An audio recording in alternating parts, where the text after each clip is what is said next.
Hi, and welcome to Decoding AQ, helping you to learn the tools, mindsets, and actions to thrive in an ever-changing world. Hi, and welcome to the next episode. In fact, this is recording number 2 for this year. Today, I'm actually recording it on the 2nd of January. It's my first day back, and I am really excited to welcome now someone who's become a good friend, Tim Bowie. He's the owner of Bowie and Associates, and he's a remarkable professional business coach. So welcome to the show, Tim. Thank you, Ross. Looking forward to it. Thrilled to be here. Nice. So Tim is one of our certified level 2 professional adaptability partners. He's an expert really in empowering leaders to embrace change with optimism and strategy. He's got over 3 decades of experience from sales roles in tech beasts like Lenovo, IBM, and Dell, to his career transitioning into not only sales strategy, but leadership development and business coaching. He's dedicated really his career in helping organizations and individuals unlock their potential. So I'm looking forward specifically today to sort of sharing with you Tim's journey in AQ through some of his different projects at a higher university and exploring how perhaps leveraging AQ people data can maximize mergers and acquisitions success. But before we get into that, Tim, how did you close out 2024? What was perhaps your biggest takeaway? Oh boy, my biggest takeaway is a great year of transition for me. I really started the year leaning on my faith, family, and friends as my foundation. And I quickly learned about, as I was going through my coaching certification, about this idea of adaptability. And with that, I really jumped right on board with that, embracing changes I've done many times in my career. But I think how did I finish it, and what was a big takeaway was reinvention.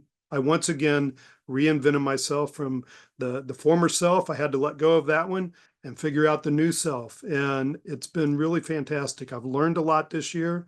I survived through the year, and now I'm ready to thrive in 25.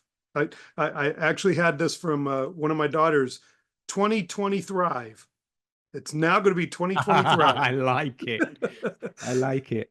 Often when we go through reinvention, it's this combination between what do we let go and what will we take forward with. Mm. And so if you reflect on that, what are some of the things that you're consciously taking forward from perhaps a past version of Tim, corporate Tim, of those things that you're taking forward, some of those gems of lessons or characteristics or who Tim is? What are some of those before we then go, what has changed? What have you had to let go of? What have you brought forward with you from that? I brought forward certainly my positive outlook and hopeful outlook. I know that I can do this. I've done this before, and I have great faith and trust in myself and God to carry it forward and be willing to accept different outcomes and circumstances. And that I've done this before, is that a sense of I've done this before, i.e., faced different things and uncertainty, therefore I'm okay with it? Or I've done this before as I faced this type of challenge and I know how to solve it? Or is it a bit of both? Well, it is a bit of both, but I think it's more of the first because this reinvention is yet again something new and different that I haven't quite exactly done this way, and that being starting my own business. I had a small version of coaching and counseling 15 years ago, but nothing to the extent that I expect this one to grow into. The opportunity is so big here, and the need, I think, is even greater. And if we track back to perhaps a couple of different reinventions, but transitions nonetheless in your career today, what are some of the highlights of that in terms of what it taught you, what it gifted you along the way? Hmm.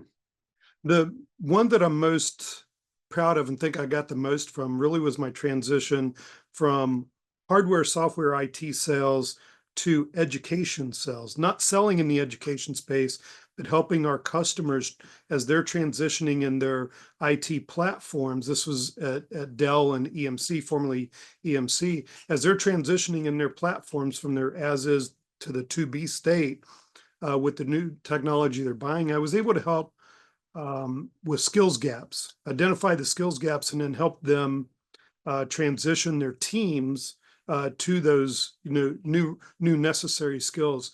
And what I learned in that, really what came out of me was the ability to help people help themselves, to help people transition, to better themselves. As I proudly reflect on it, is the individual improved, the team improved, the company improved, and that improved our relationships between being a provider and whatnot.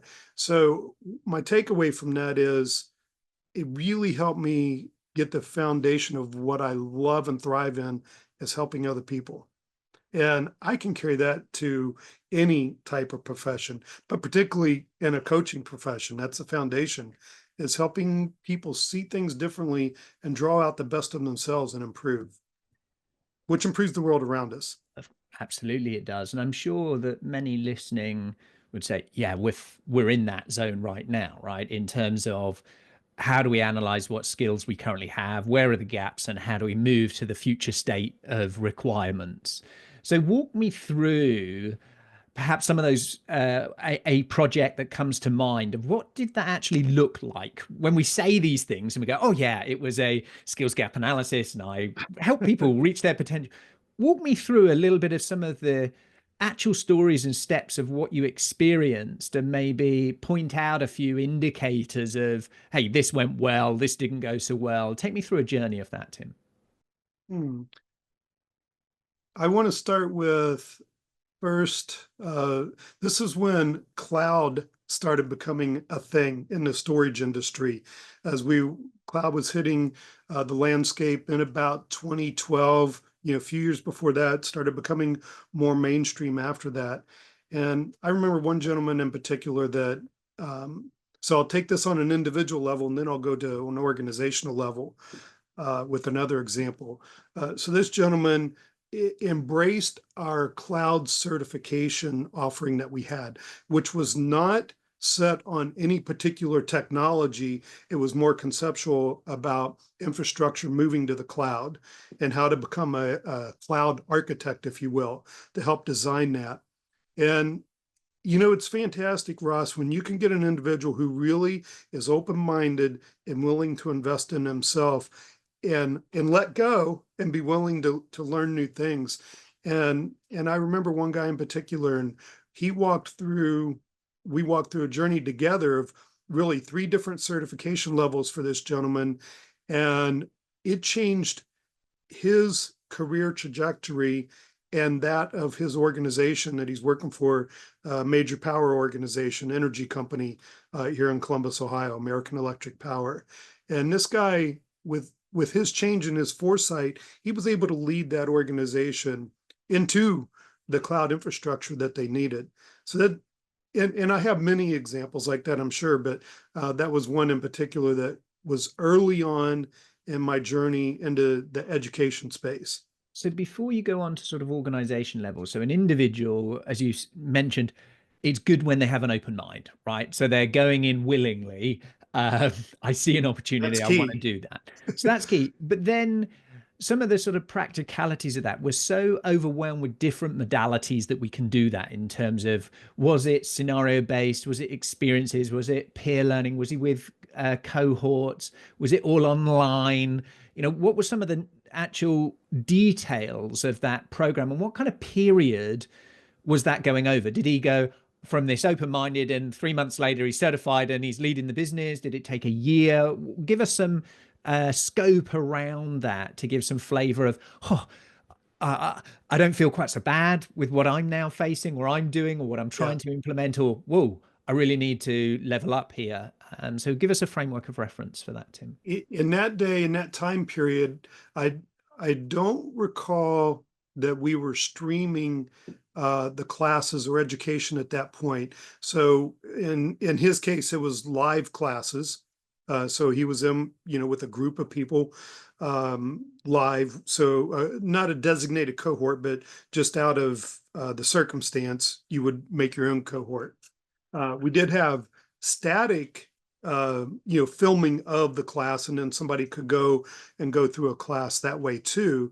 But it wasn't dynamic like they are today when you have a streaming and This is a interactive decade ago, right? class. Yeah, Right, yeah. right. Yeah, even more. Yeah.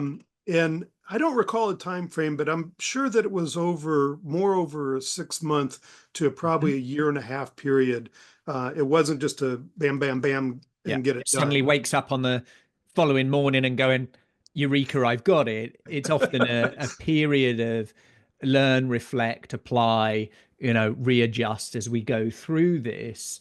And of Right. course, the speed of change 10, 12 years ago was very different to now in terms of the expectations on ourselves and the expectations of others and teams. So perhaps just before we shift into that, I'll give you some space and opportunity to give us an idea of then often from individuals, it has team and organizational impact.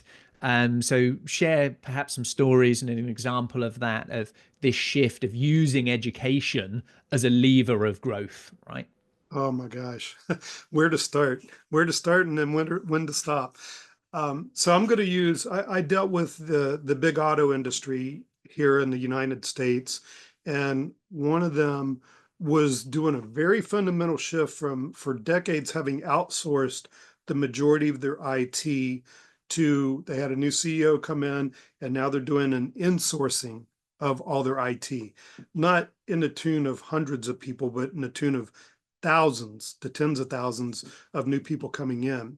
And along with that same time, shifting to new technologies that they're bringing all this in-house too, in the hundreds of millions of dollars. So it was a big deal. And that certainly was over a much longer period of time. But my involvement was helping with some of the initial group to come in, again, still from a cloud and agile development standpoint.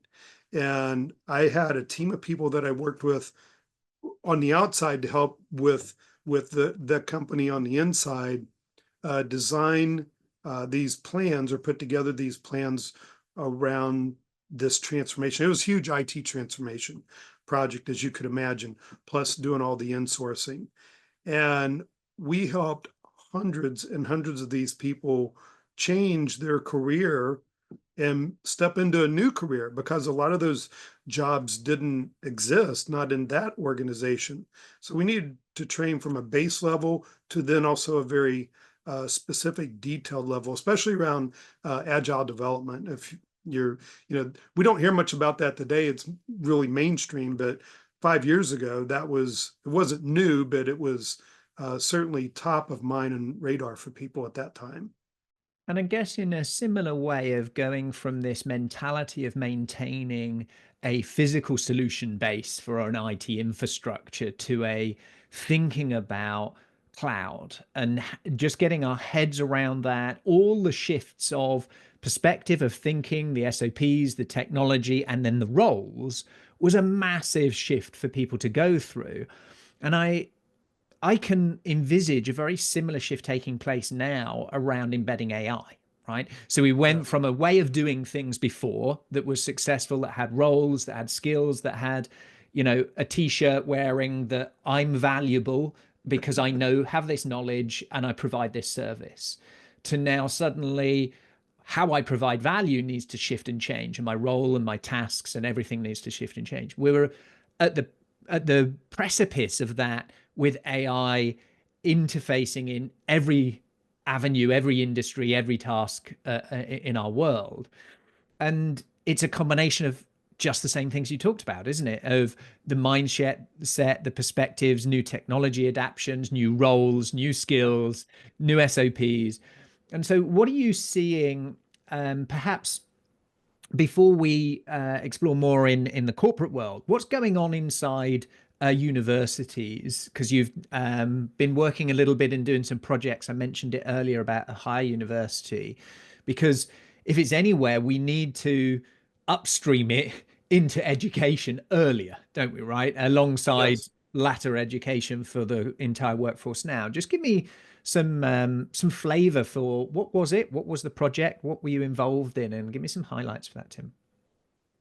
First, I want to say before I talk about my project, so I graduated from Ohio University, and 3 of my 4 kids have went there. 2 are about to graduate, and the other one earlier. And it was a year ago, maybe almost a year and a half ago, that I sat with, so Ohio University was coming out into the different communities. We're about an hour away from the university in Columbus, Ohio. They're in Athens, Ohio. And they had different deans coming out just as a community outreach.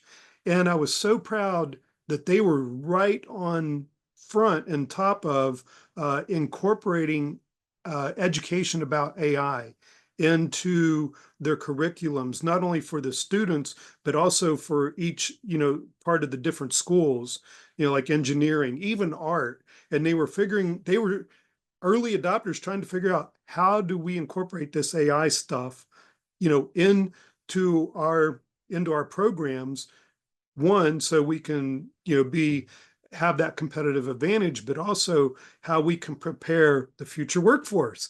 They would have used that terminology exactly as that, because they took the responsibility that we got to prepare these students. I want to say kids, but we got to prepare these students because that's the future they're walking into in a year or 4 from now. So I was very glad on that. My part happened to be with the Center of Entrepreneurship, which one of my sons was going through this program and is in the program. And this past summer, I wanted to meet with the director of that program to thank him for the mentorship he had given my son. So we were having lunch over the summer. It's low key, activity around the university at that time. And this guy I know, me, had just gotten done with my level 1 certification. So I was all excited about adaptability. And of course, I'm sharing that with him. He's like, I'd like to learn more about this. So over the summer, we met a couple times and talked about it and decided he'd like to try a pilot project with one of his classes in the fall semester, which is what we did. So this is a entrepreneur slash management class of students, 32 students. And we worked on what are our goals and objectives here? What are we trying to do? And that was to inform them about adaptability, since it's the most sought after skill. Thank you for coming up with that. You and LinkedIn and Harvard Business Review and many others, the most sought after skill in the workforce today. So let's prepare them for that.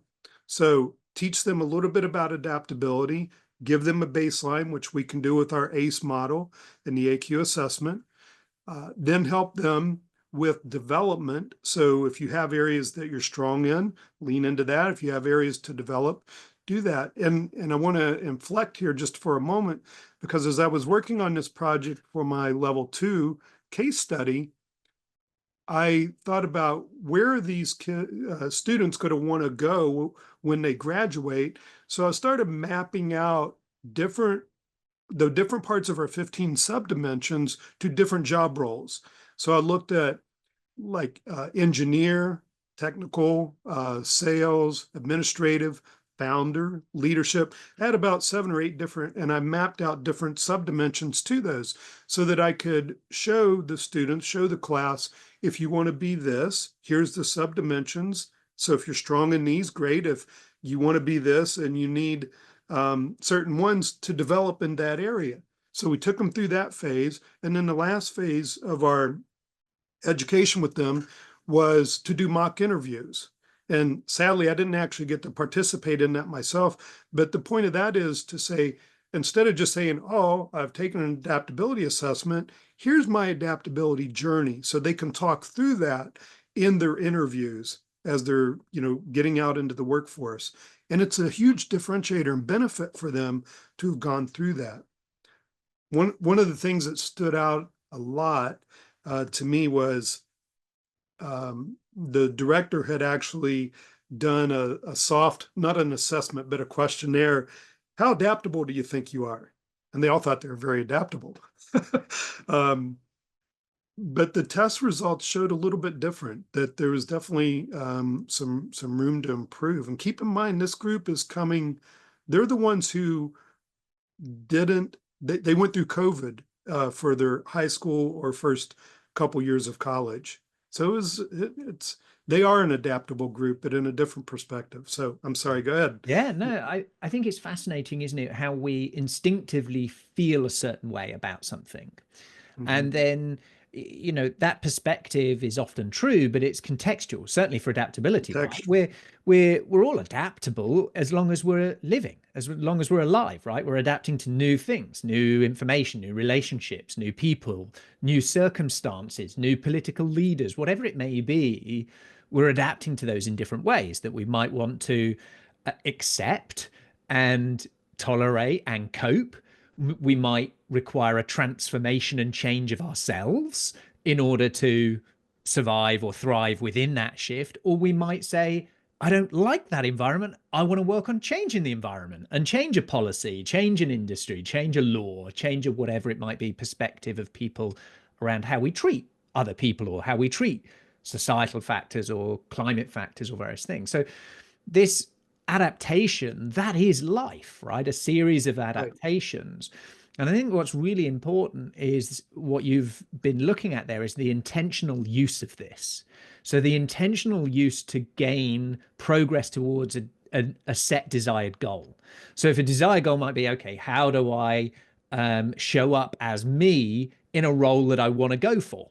As a mock interview or those types of things. How do I articulate? How do I show my story, my journey? And you talked about that. I've now got awareness. I've got some insight about some of these dimensions and things that are, for many people, just words. Or resilient, I'm resilient, or I'm mentally flexible. They can actually articulate this much better through stories of their own lived journey.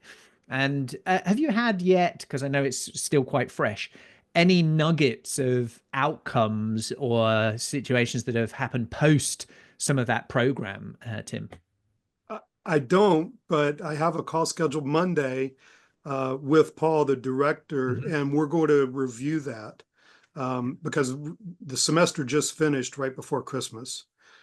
So we didn't have a chance to close out before this call, unfortunately. I'll get back to you on that one. Yeah, so we might have to do a little mini post update for people of what happened, what were some of the outcomes of that of those things as it expands. And it's an exciting area for us as an organization where we're starting to see it permeate inside education.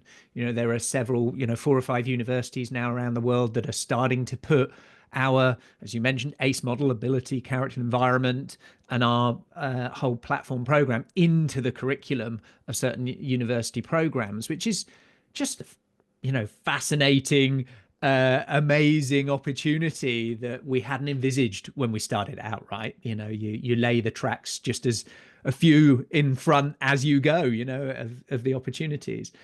And so the other area that you've been interested in, perhaps leading off the back of that, of this mapping between roles and actual skills and dimension results, is around mergers and acquisitions. So tell me a bit more about that. What's your interest in that? Coming from a sales and corporate background, what's your interest in?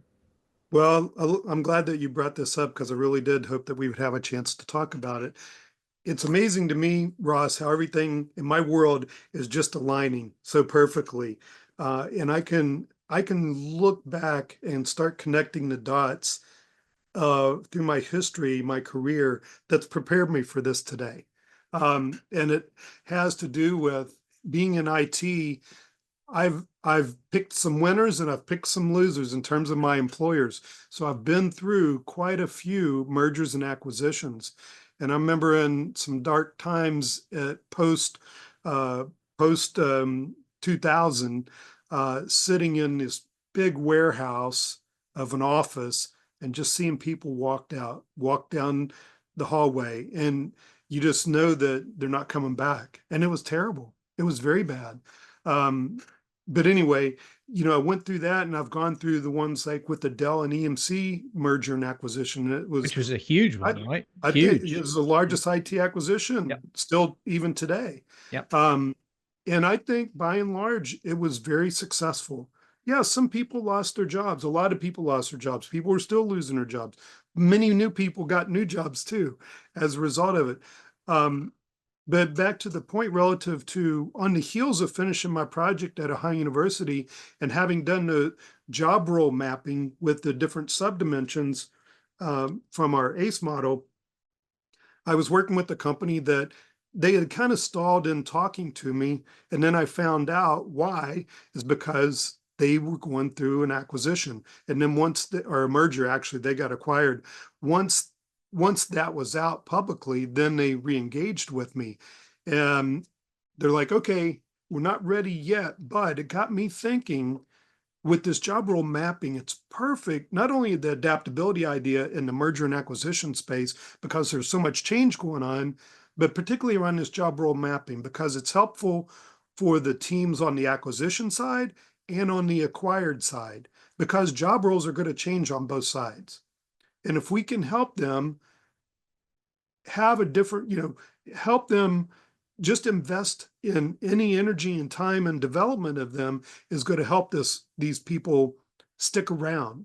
Because one of the obviously the biggest things in an acquisition, if the acquisition is not just to wring out the value of the company you're acquiring, but you're really trying to build something better, it's the people. So after you got the I's dotted and T's crossed, then let's start working with the people, because some people are just going to leave out of the anxiety of the change.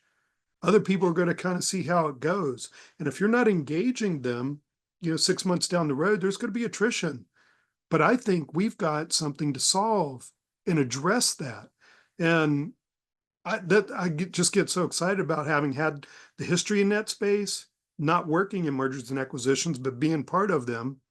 And now knowing that we've got a platform to help address that, and we can make a difference in people's lives, big time.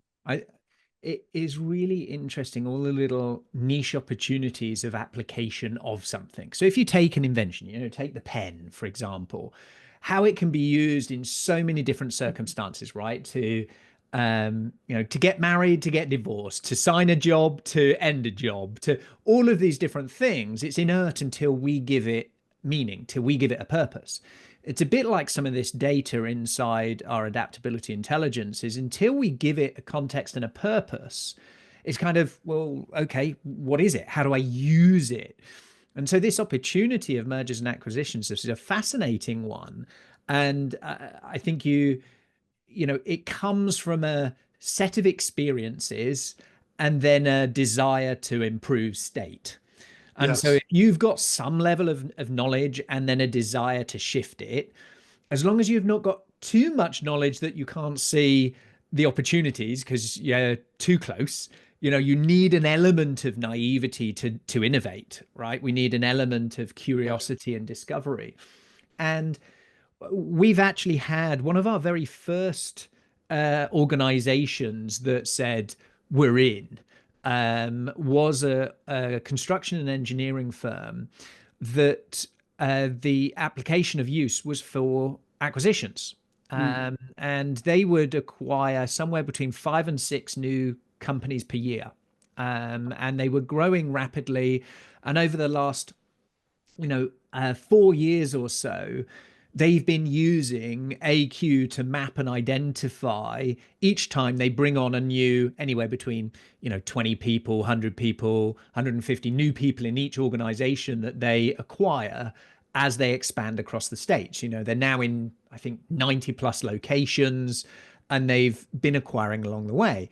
And often you don't see the issue until a symptom becomes visible later down the line. That someone's Hindsight. struggling, someone's hasn't highlighted out that they're anxious, or it takes a intuitive line manager or leader to say, hey, Tim's somebody who can is potentially at risk here, got great knowledge, but we need to make sure that he understands this bit, knows where he's going, knows his opportunity, and this is how he fits in the new org, whatever it might be. And I think one of the opportunities is to get further upstream in that, right? To get the data and to unlock potential in unseen ways. One of the things I've noticed working with so many different, coaches and consultants is the experience of development of talent has often been in a pre-designed way, i.e., we go from this role, then we take this responsibility, then we get to this level, management, then this happens, then we get to director level, then this happens. We tend to have a map direction of what career development kind of looks like based from what our education was. Ah, this person was educated in this, they work in this area. You do get some outliers, but we're often pigeonholed into our roles based on our experience. So the opportunity of adaptability to say, hey, whatever their experience was in that current role, these are some underlying skills, gives them opportunity to do tasks and roles that weren't previously thought of by talent management and development cycles. And so the sort of roles mapping and those kind of things, when you add this layer of AQ data in there, it can come up with some really interesting opportunities of much more almost down to the fractional roles that we're starting to see, you know, of senior roles that are becoming fractional, that you have a portfolio of roles, that how you might have a portfolio of tasks across different roles, rather than it has to be, this is my role, this is the spec, this is what I'm recruiting for, rather than these are the skills. Use me in all sorts of different projects, all sorts of different roles, in all sorts of different ways. I think we're going to see a massive shift in what a contract looks like around a title and role description, to a contract that looks around skills and applying those skills to outcomes not defined by a role description. And I'm just curious as your thoughts that the opportunity that in a merger and acquisition might give potential for that to spark off than oh no, we need them to hit this role with this job description. So curious about your thoughts on what my thinking is around there. Well, I think you're right on target. There was this documentary I listened to recently called Pivot Point. and I might get this quote a little bit wrong, but the jobs of the future aren't even designed yet.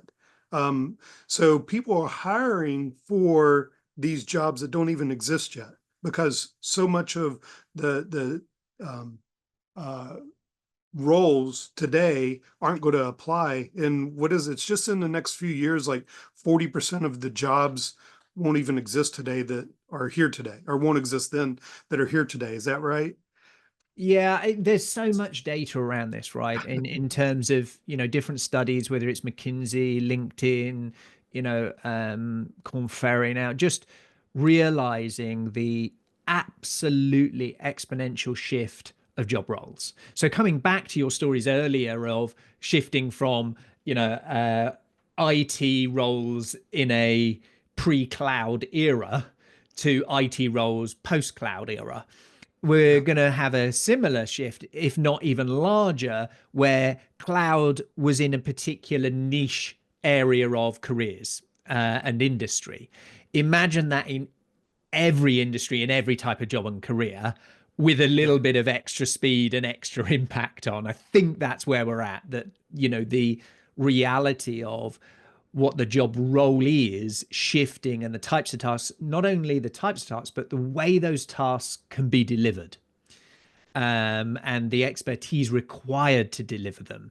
I think it's a little bit akin to perhaps where knowledge was and the closeness to, i.e., take software, it was on your machine, to having a dumb terminal with it based, you know, on another machine that you're accessing, to then based on the cloud.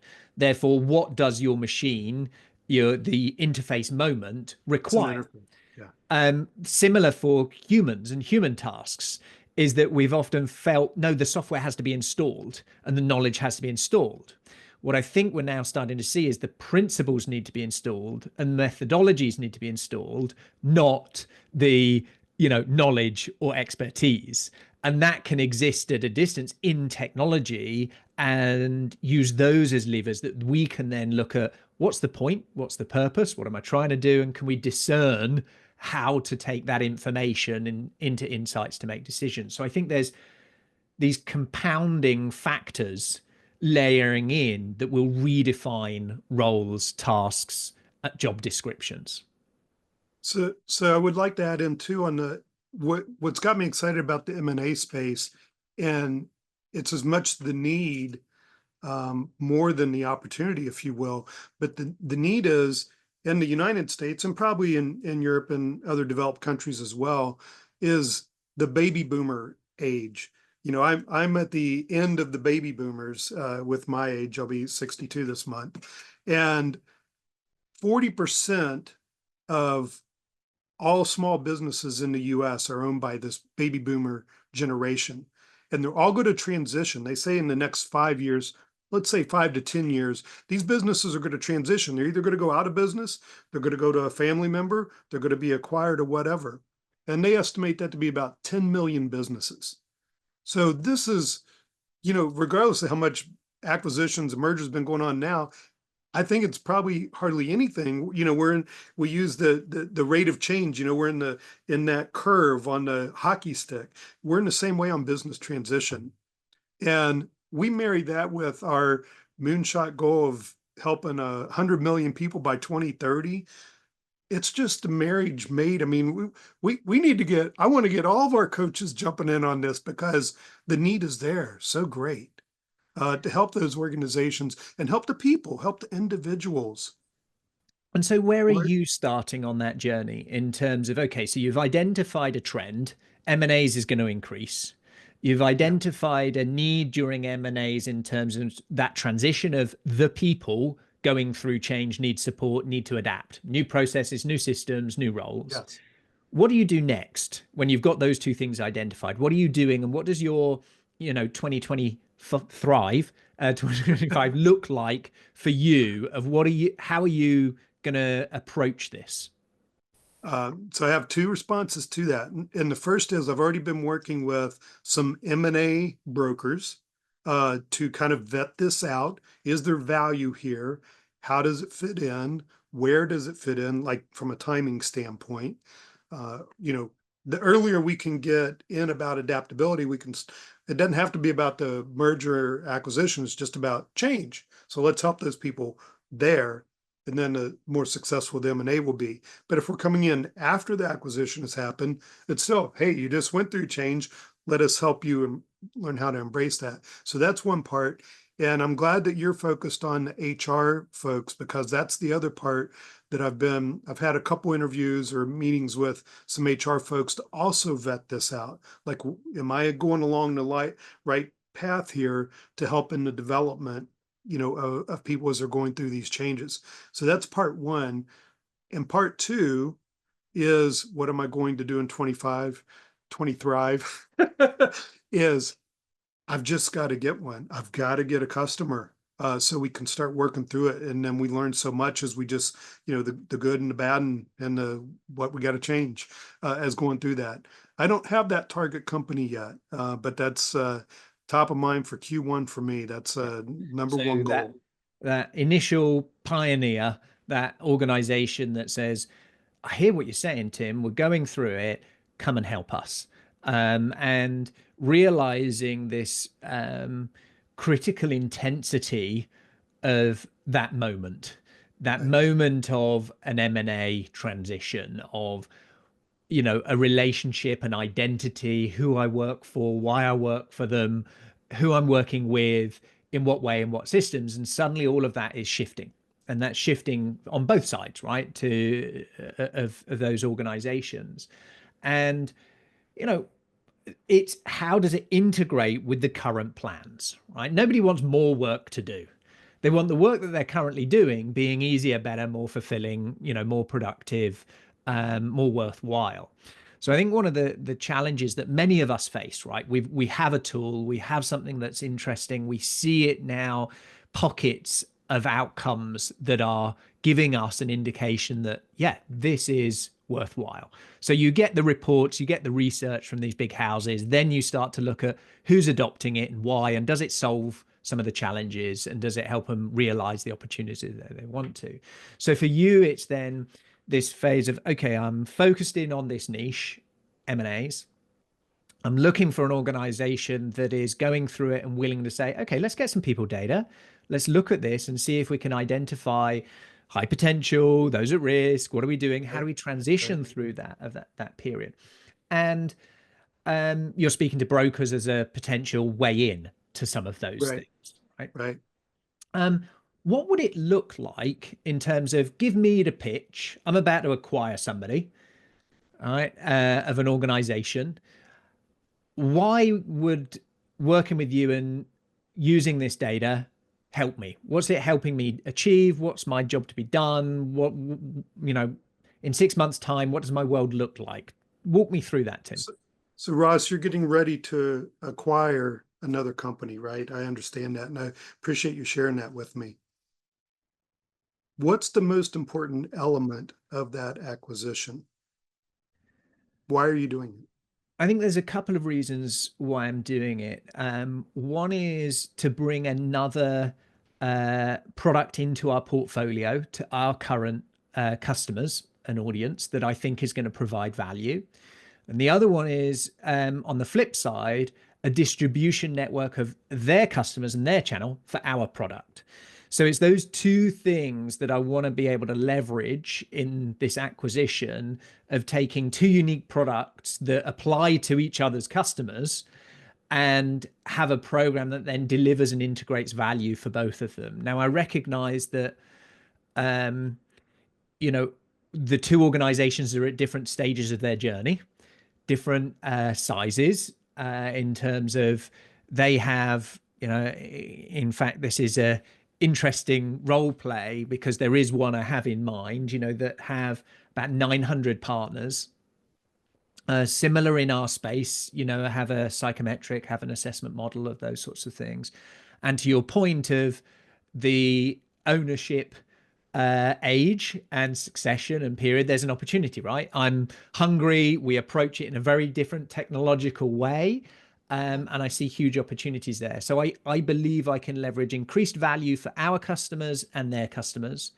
I believe I can improve efficiencies through our systems and technology over some of their perhaps latency, you know, um, perhaps some outdated technology use, shall we say. And I just feel that this will help us achieve our mission of hitting the 100 million people by 2030. I love it. So one of the things that I heard here that's core is the customers, shared customers, that can benefit with both offerings coming together and gaining efficiencies between the companies. So what about those relationships with the customers and the efficiencies with the processes? What's a critical ingredient in that?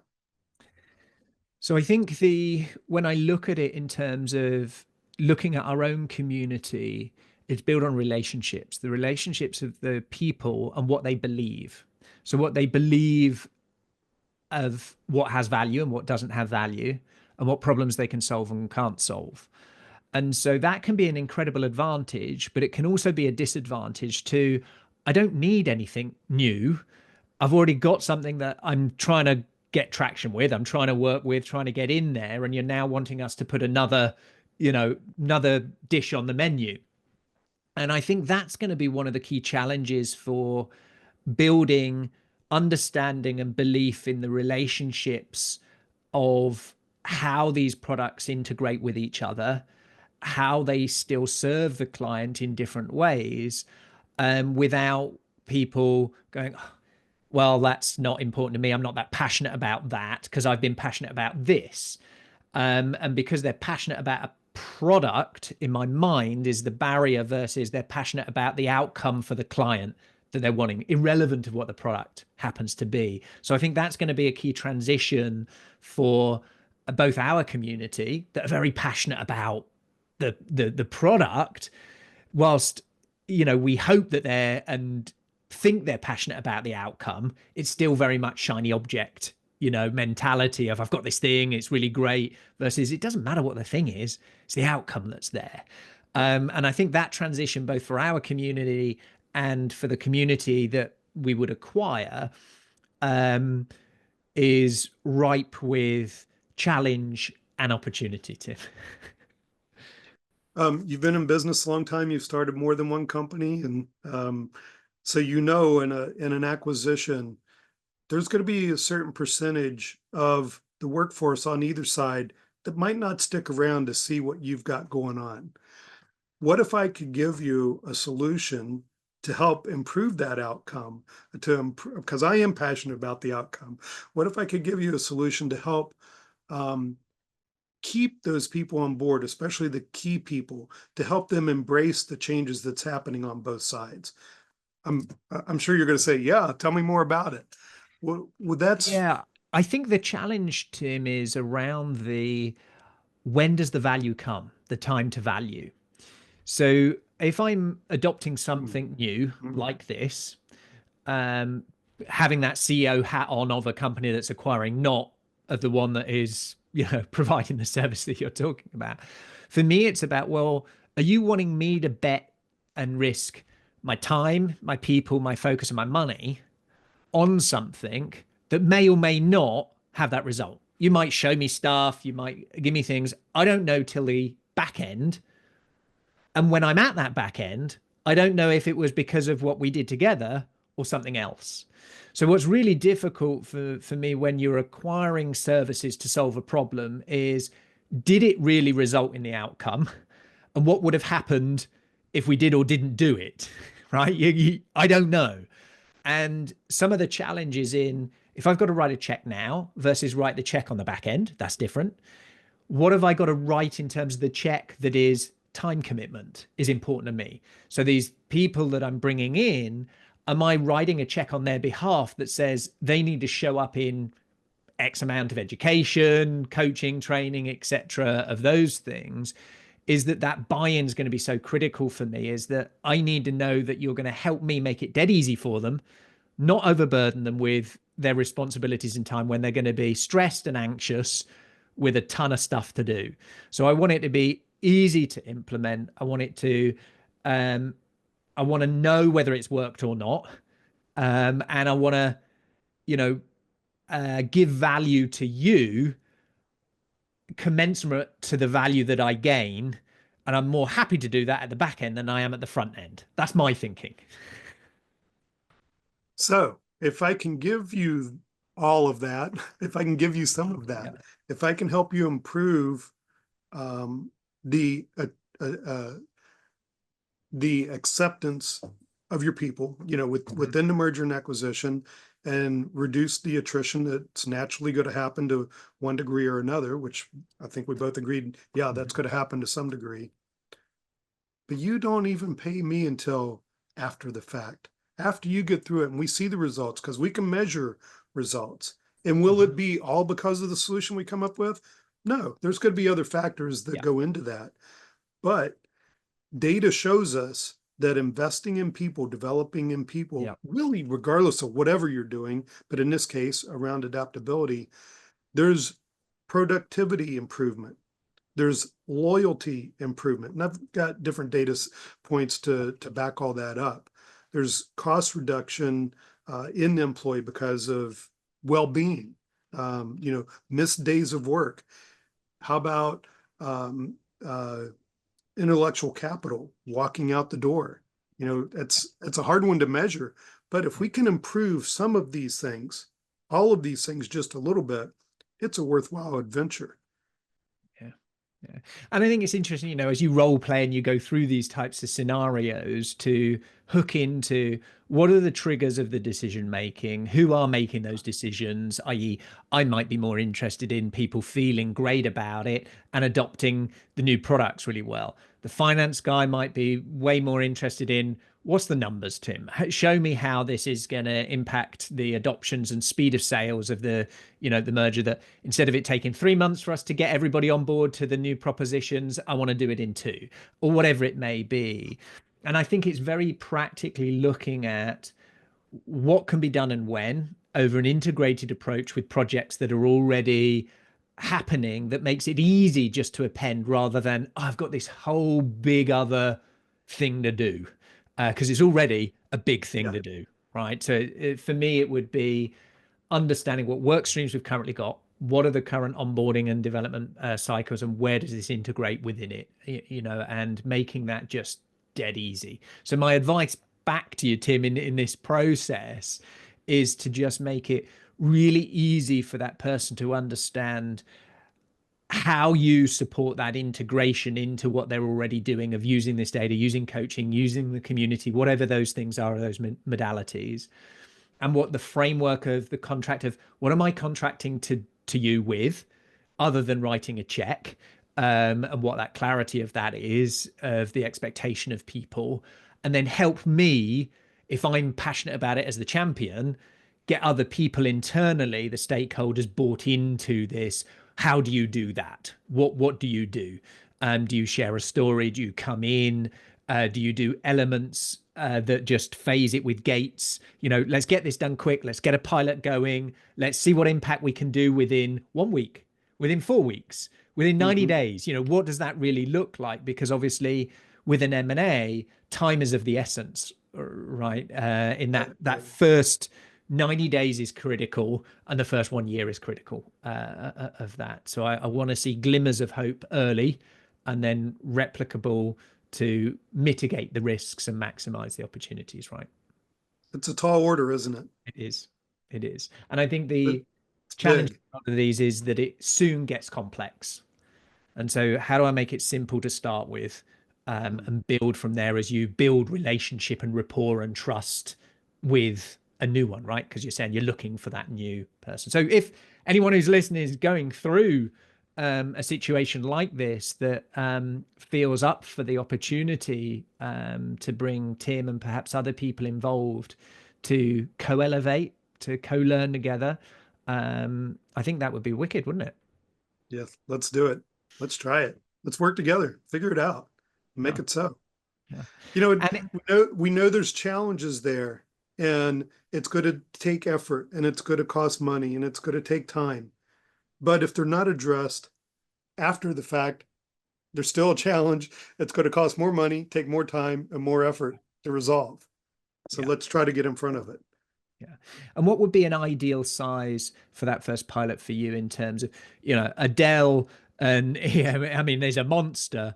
What sort of thing do you feel, actually, that's where I want to cut my teeth to get in this? You're talking to the brokers, those sorts of things. What sort of, if you painted for me in the last, as we're closing out this session, a perfect picture of who you could engage with, would it be a tech firm going through this, acquiring a 50-person piece that does this, and this? Paint the perfect picture of what you feel, ooh, that sounds good to me right now. I love that thought, and I'm glad you teed that up. I love technology. I've been in technology for almost 40 years. So that would be a very sweet spot for me. It doesn't have to be that. And I think smaller is better now, maybe 100 or so employees on one side or the other of this equation, or maybe total, as we're figuring this out. If I get into thousands, like you mentioned, it does get much more complicated. Much more complicated. So it's employee size of, in the hundreds, 50 to 100, something like that, a couple of hundred maybe, going through something where it really matters, it really counts, it'll be visible and seen. Something like this, it'll have a huge impact in M&A, and we're going to see loads of them. You talked about just the US, 10 million of them over the next 5 to 10 years that are transitioning ownership, either ownership to the graveyard or ownership to a new person, right? And those are choices that are going to be really fundamental ones to look at. So I think it's an amazing niche. I'd encourage you to, I think it was a Steve Jobs piece around what he was most proud of all the products, and he said it was the decisions, the ones he said no to. And so Power of no. the power of no. And you mentioned about, technology, I'd love that, but any others? No, go for it. If technology is still passionate for you and you can leverage some of that experience, go for that. Find something that lights your fire within it, because that'll be felt by the people that you then work with and engage of what you can do. And is there something that you hoped I would have asked or we would have covered in this conversation? And if so, tell me what it is, and we'll see if we can cover it in the next couple of minutes before we close out, Tim. What's your last question? I'm really looking forward to. I will do that one. But other than that one, I just want to emphasize the value, at least for me personally, and I think the people around me, is hope and optimism and positivity with a dash of gratitude. Man, Mhm. that can get people through anything. But you it's got to be internal. You can't just try to program yourself for that. You kind of either have it or you don't. Yes, some of that can be developed over time, but those are the things that have been hallmark for my whole life. And I love being a hopeful person. I was glad to get the great measurement on it when I first did my first AQ assessment. And the gratitude, we always start with gratitude, except on this call today. One of our Maybe gratitude I should do that focuses. this year. Maybe I should do that, introduce it into the podcast as well. That'd be fun. Yeah, Yeah. yeah, for sure. So that would be it.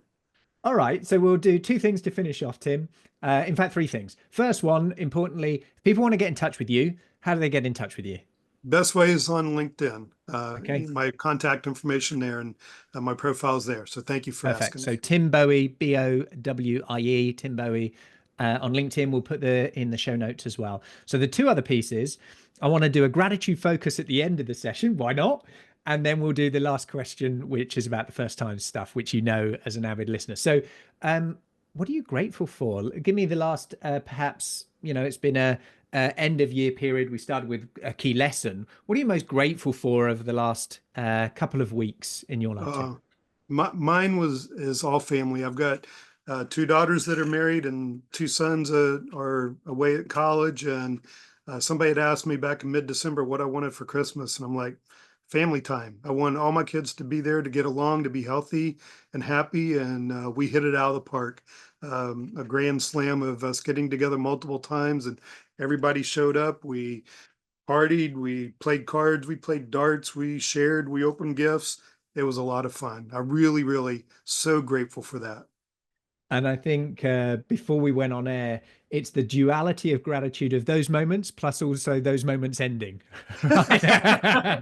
Yes, sir. I'm sure many that will resonate with, the gratitude of spending that time, and then the gratitude of just your space without afterwards, post the chaos of all of that beautiful things. So to come to my last question, which, as you know, Tim, is one around first. So when was the last time you did something for the first time, and what was it? So again, back in the holidays, my church and my family, we've participated for almost 20 years in taking what we call food baskets, a couple sacks of groceries and a ham and some potatoes to Appalachia, Ohio, which is or Appalachia area happens to be in Ohio. It's a poorer area of the country, disadvantaged people, and we take 650 of these 650 families we help out. And the first time for the last time for the first time was this year. We turned it completely upside down. The way that we pull together, we would always do ask for food from the parishioners, to bring in. So for several weeks, they'd be bringing the list of things that we've asked for to fill these baskets. And because of the changing times and the number of people that attend Mass and that are willing to contribute not only time but dollars, one of the guys he turned it upside down, said, "We're not going to collect any food. We're only going to ask for financial donations. If they've already got food, that's fine. We'll take it. We're only going to ask for financial donations, and we're going to set what the bar is. And the reason is because then we can better manage the food that we're The getting. It's logistics. going Yeah. to come on pallets. It's going to be streamlined. And it was a huge fundamental shift from decades of saying, everybody bring food in, to Mm-hmm. don't bring any food. Here's the QR code, make your donation here. And it worked out fantastic. You know, we Completely different logistics. we had to change, be mental flexibility Yeah.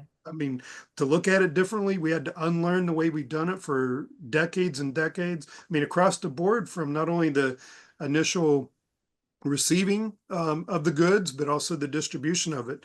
And we literally save so much time and so much money doing it this way. Mm. And most importantly, we fulfilled the 650, and families were blessed and so thankful. So I Beautiful. couldn't wait to share this with you because Yeah. it's in so much with what we do, so many examples of our subdimensions that Yeah. we had to work through, and it worked out successfully. I love that story, Tim. And just this, with the clarity of a vision, that gave then new pathways to how to solve it, right? We still want Yeah, to serve this community in this outcome, but what could be different routes to dealing with that? And what could be some amazing, unexpected learnings along the way of that, right? And that starts a new chapter for next year as you go through. And I yeah, wonder, for how many of us listening to this, are we doing things on repeat? How many things are we doing on repeat because we have muscle memory and we have mental memory, and we know the outcome, we know that piece, and that's just safe place for us? Where can we find the opportunity of what's on repeat going to a renew and a rethink? And I think that's a beautiful way to end this episode and begin the year with this thinking of, and I'll give a quick example from mine, if I may, Tim. We have a good. rhythm in our organization. You talked about starting calls with gratitude, right? Positive focus. We have a rhythm of meetings. So does every organization, right? Of different things. Ours are inspired. The majority of our operating model is from Traction, by Gino Wickman. And so we have these cycles, 90-day cycles. We have our VTO, which is Vision Traction Organizer, our rocks, these key goals. And we have level 10 meetings. We have, all these things, stand up every Monday. We have then a happy hour on Thursday. And I want to reimagine how we do our meetings, which ones and when. And I want to cut them down and I want to make them more efficient and more fun this year. And that's a commitment that I want to inspire our team to rethink. We've been on repeat for 4 years of many of these things, and I want to rethink what we're doing and how we're doing it in those, to open up space for creativity and innovation. I know you're changing up the cadence of meetings that we have as a partner, Yeah, we are. but I'm Yeah, glad that you're also introspection there internalizing that. Yeah, internally, yeah, and that's yeah. fantastic. Can I share one idea with you on that Go for it. agreement? Yes, please. Yeah, Um, Within the traction model, I know this might not fit exactly, but consider, since you have enough depth on the team, that every month or whatever the cadence of the meeting is, somebody else runs it yeah, to yeah. get that experience and variety. Just an idea. We have, so our Monday stand up, we have a cycle where every single member of the team host the stand ups on Mondays. Okay. So they know the protocol. They have to go through a positive focus, weekly planner. What were the achievements, the 3 crucials for the week? And it's Tim's go this week. And then it's, different people's goes. So we do that. And it's a great part of onboarding as well. When a new team member comes in and they know within the first 6 weeks they've got to host one of those sessions. But there are other sessions that do have a tendency of who hosts, where we could apply it more, and maybe bring in somebody who is not in that department, not in that area, to come and host naively a more tech product being led by marketing or being led by someone else, and just see what happens, right? See what mess we create and what beauty we create. That could be fun. Yeah. Yeah. I like that. Well, Tim, it's been an absolute pleasure. I always look forward to our conversations. I had no idea other than a rough plan of our conversation, but I hope that you enjoyed it. I hope our listeners enjoyed it, because I certainly did. Thank you. And thank you, listeners. And thank you for all who are supporting AQ and AQai. Let's go change the world. Do you have the level of adaptability to survive and thrive the rapid changes ahead? Has your resilience got more comeback than a yo-yo? Do you have the ability to unlearn in order to reskill, upskill and break through?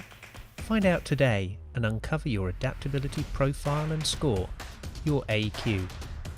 Visit aqai.io to gain your personalized report across 15 scientifically validated dimensions of adaptability. For a limited time, enter code PODCAST65 for a complimentary AQME assessment. AQai, transforming the way people, teams and organizations navigate change. Thank you for listening to this episode of Decoding AQ. Please make sure you subscribe on your favourite podcast directory, and we'd love to hear your feedback. Please do leave a review and be sure to tune in next time for more insights from our amazing guests.